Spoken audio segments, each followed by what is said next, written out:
Dhanbad rail मंडल माल ढुलाई में देश भर में पहले स्थान में पिछले वर्ष की तुलना में 5.82% अधिक। आपको बता दें कि धनबाद रेल मंडल द्वारा वित्तीय वर्ष 2024-25 की पहली तिमाही में अप्रैल से जून तक रिकॉर्ड 48.71 मिलियन टन लादान किया गया। इसमें कोयले का औसत 131.38 रेक की प्रतिदिन लोडिंग की गई। यह पिछले वित्तीय वर्ष 2023-24 की पहली तिमाही के 46.3 मिलियन टन की तुलना में 5.82% अधिक है। माल ढुलाई से धनबाद मंडल को 6,777.31 करोड़ रुपए की प्रारंभिक आय प्राप्त हुई है, जो पूरे देश में अव्वल है।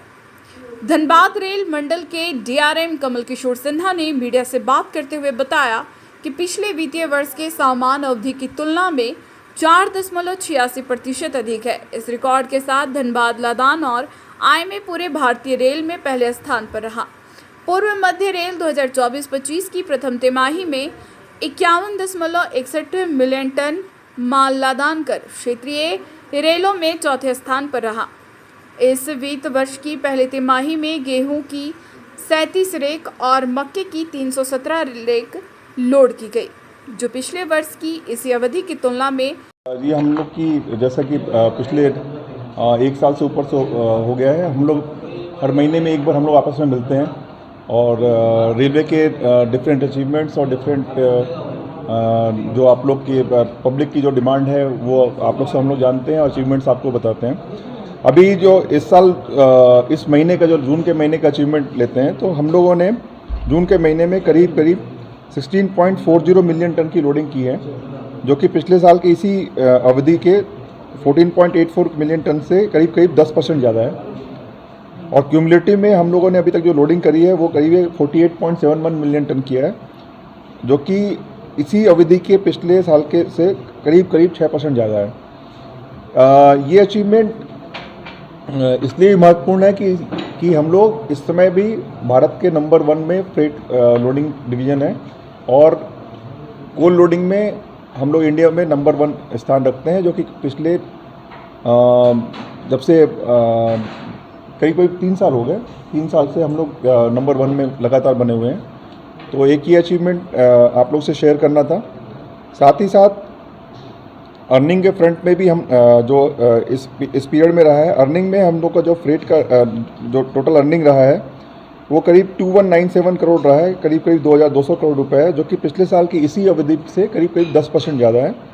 और सिमिलरली जो क्यूमुलेटिव अर्निंग है वो 6450 करोड़ रही है, जो कि इसी पीरियड के अर्निंग से करीब 5% ज़्यादा है। तो फ्रेट अर्निंग के मामले में भारत में नंबर 1 पे इंडियन रेलवे में हम लोग धनबाद डिवीजन ने अपना स्थान मेंटेन किया है। साथ ही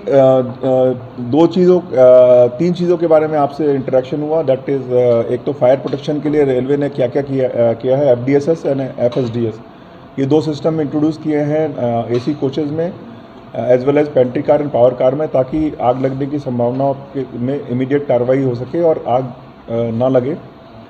apart from the regular maintenance, जिसमें हम लोग आग के सभी संभावित स्रोतों को ख़त्म करते हैं। साथ ही एक बाउंड्री वॉल के बारे में आप लोगों से एक इंटरेक्शन हुआ कि बाउंड्री वॉल में आप लोग के माध्यम से अपील की गई कि बाउंड्री वॉल की जो इंटीग्रिटी है उसको लोग पब्लिक रिस्पेक्ट करें और बाउंड्री वॉल को ब्रीच ना करें, क्योंकि इसमें से न केवल आदमी बल्कि एनिमल भी आते हैं और जिससे CRO होने की संभावना बढ़ती है और जो भारतीय रेल की महत्वाकांक्षी योजना 160 kmph की वो अफेक्ट होती है, क्योंकि 160 kmph में CRO होने की अवधि में काफ़ी कुछ बड़ा खतरा होता है, जन माल की हानि हो जाती है। साथ ही कुछ इंटरेक्शन DC लाइन के बारे में हुआ। DC लाइन के बारे में आप लोगों को फिर से अश्योर किया जाता है कि हमारे जो CCRS साहब ने जो भी पैरामीटर्स बताए हैं सेफ्टी के लिए, वो हर महीने senior DSO along with team and maintenance team jointly inspect करती है और देखती है कि कहीं पे सेटलमेंट हो रहा है या नहीं हो रहा है। अगर हो रहा है तो उसके बारे में ज़रूरी कार्रवाई करती है। मोटा मोटी सेटलमेंट नहीं हो रहा है और पिछले 2 साल से लगातार मॉनिटरिंग चल रही है, उसमें कोई भी ऐसा अनसेफ चीज़ नहीं आई है। तो DC लाइन के बारे में जो हमें पुनः चालू करने में जो कंडीशन दी गई थी उसका अक्षरशः पालन किया जा रहा है।